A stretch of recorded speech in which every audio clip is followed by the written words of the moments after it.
there's other people now that are going to have access to this channel, right? And although I'm not going to try and grow this channel, it's not for that purpose. Still, if you remember like the old days, people would have eyes on. So I can't be as honest as I'd like to be because it's YouTube. But I think I can be honest enough to say I thought I don't know what the word is. I felt guilty because I felt like I was more functional. Like when I started making videos again, I felt that was a good sign because it meant I was able, when I went to that demo, I was really pissed off that I didn't go to the other demos because they were flash demos. Somebody from Southampton Pages actually sent me one of them, and I didn't realise that they had, which was even more gutting because it meant I could have known. And the other one I didn't know about at all.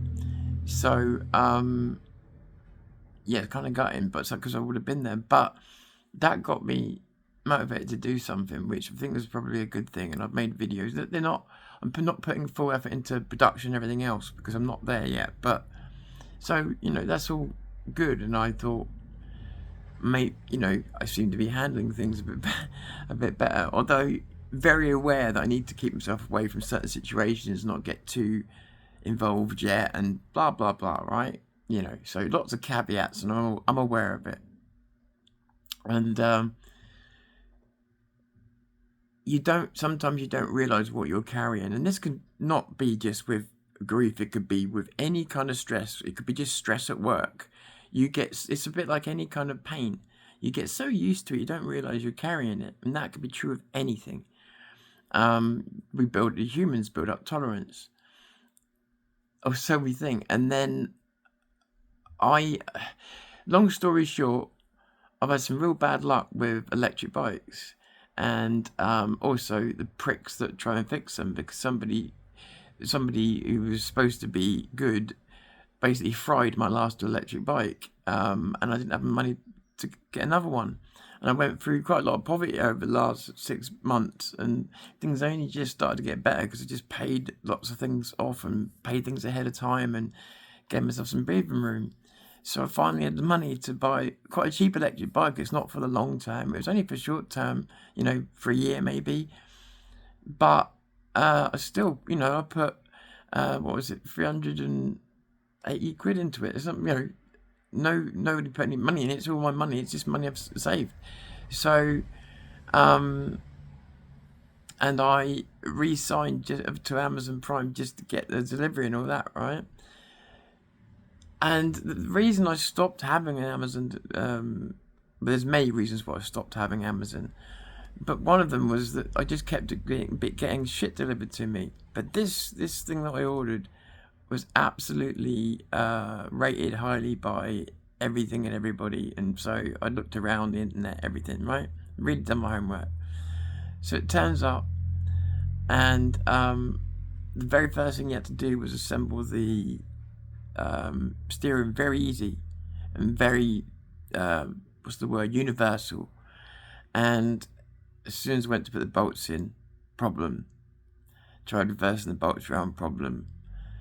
Instantly I could feel that I don't think it's the bolts, I think it's the actual part that they screw into, meaning the entire bike's gonna have to be returned. Exact reason why I stopped having Amazon in the first place, or at least one of the reasons. And then you think about the phone calls and everything else you've got to make. Also, as well, DHL fucked up because the seller doesn't even know I've received it yet because they haven't got the confirmation of delivery. So I can't use the Amazon process. I've got to phone them up because they don't even think it's been delivered. Right? It was delivered about 3 days ago. So I've asked my brother to have a second look for me. Just in case my frame of mind or anything else has got in the way, and I'm not really great with these things anyway, but these are just 2 bolts. I'm not that fucking stupid, but I've got him to check anyway. But the truth of it is, you've got to sort of take these things on the chin. It's a highly rated bike. It's probably just bad luck, right? Except that, again, I hold a grudge against Amazon because there's only so many times you can say bad luck before you go, how many of my purchases are bad luck versus how many go right? The ratio's not right here. But that aside, I realised that I was when I realised that the bike was not gonna be fixed, I had two thoughts on my mind. One was to just throw the thing straight through the fucking window, which is, I haven't thought like that in years.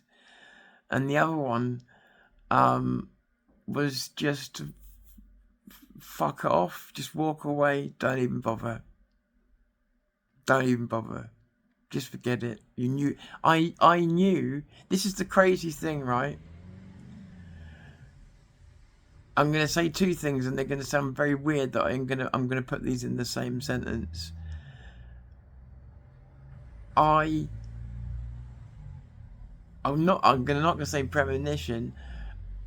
I don't know if it was a dream or what it was, but I knew if again, it's just a dream, but I knew that if certain things didn't happen, I was going to lose my dad on my birthday. I had a dream before it all happened. It's just a dream, but how did I have a dream before it all happened? It's just really weird.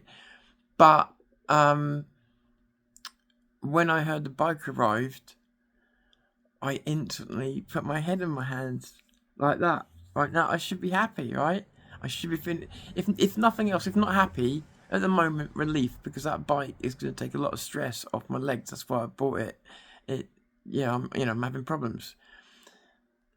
So instead, my head went in my hands. As soon as I knew it had arrived. Why?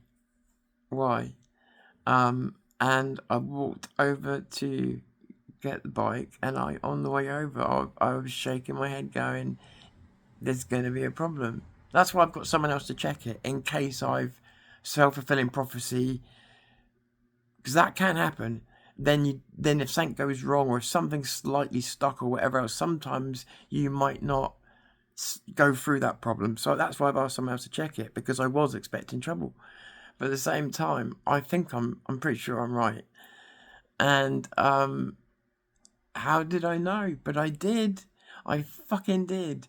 As soon as someone had been trying to get hold of me to tell me that it arrived, and they said, "What? Aren't you in a rush?" I was like, "No." And straight from get-go, I was like, no, I knew what was going to happen. And again, if I'd bought on the cheap in terms of what this bike is for what it does, and in terms of ratings, everything else, I could get it. But yeah, I knew there's so many things that, and do you know what? That's what made me mad. That's the part that made me mad, I think. Not that the bike was fucked up, not that I've waited a year to be able to get a bike, but I think more that it was predictable, the outcome. I fucking hate that in life, generally speaking. I hate predictability. See, unlike some people, I don't look at the abilities I have as some mystical pathway into seeing into the future. I just see it as the brain naturally working out patterns and disappearing probabilities until you're left with only a few. That's how I see it. So that's why there's certain events you look at and there's no way you could figure them out because they're beyond you. But certain things, yeah. But even so, but the point of bringing this all up was it's only at times like that where I've made this whole fucking video about a fucking bike.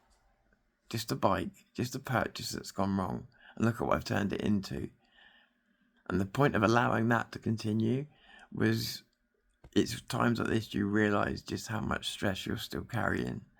And you realise that no matter how normal you think you are inside, no matter how well you think you're doing, you've just turned this into the biggest thing in the world. You know, and the reason I'm allowing this on video, the reason I will put this out, is because someday someone's going to see this and they're going to smile at themselves because they're going to be mirrored, because they're going to know they're in exactly the same spot of blaming everything else, but just knowing that this is life. But it's a cunt. But at the same time, we can definitely transfer stress onto everything. Like when you're really stressed, it's the worst time to try and figure out your problems. Now that may seem obvious, but you'd be amazed the amount of people go, right, I'm stressed, so therefore I'm going to go and grab a pen and paper and write out a list of my problems now, and that's going to make me feel better. Now, writing out lists can help, although I became an obsessive list writer, so it doesn't always. But the thing is, if you do it when you're stressed, try and put things in hierarchy when you're stressed. You can't. That bit of carpet that you never cleaned and you need to clean as soon as possible, and that vitally important call to the hospital to see if you got cancer are just as important as each other, which is not normal, right? That's not right. But when you're stressed, your brain treats every threat or every problem as equally stressful. That's how you know you're stressed. So getting a pen and paper out of that moment, useless. I used to write lists when I was stressed, and then when I didn't have that stress anymore, I used to go back over that list, and then I would remove about 75 to 80%, sometimes higher, of that list, because I realized most of it was nonsense that was there because my mind was in explosion mode. You know, time and a place. If you can't, you can't prioritize problems, and you can't prioritize. If you can't prioritize problems, you can't come up with solutions when you're really stressed. You got to get that stress calmed down. I mean, only when it's calmed down, then attack the problem. At least that's how it is for me. Because if you're in lizard brain, fight, flight, or fright, it's not that you're not thinking straight, but you're thinking with survival rather than with a discerning kind of rational mind that's trying to solve a problem. Two very different things. One's trying to look for quick escape, the other one's trying to deal with something a lot more complex. So two different mindsets required. Listen to me lecturing people when I'm the worst afflicted. Anyway, I'm not lecturing anyone, I'm just sharing. Tom Fury.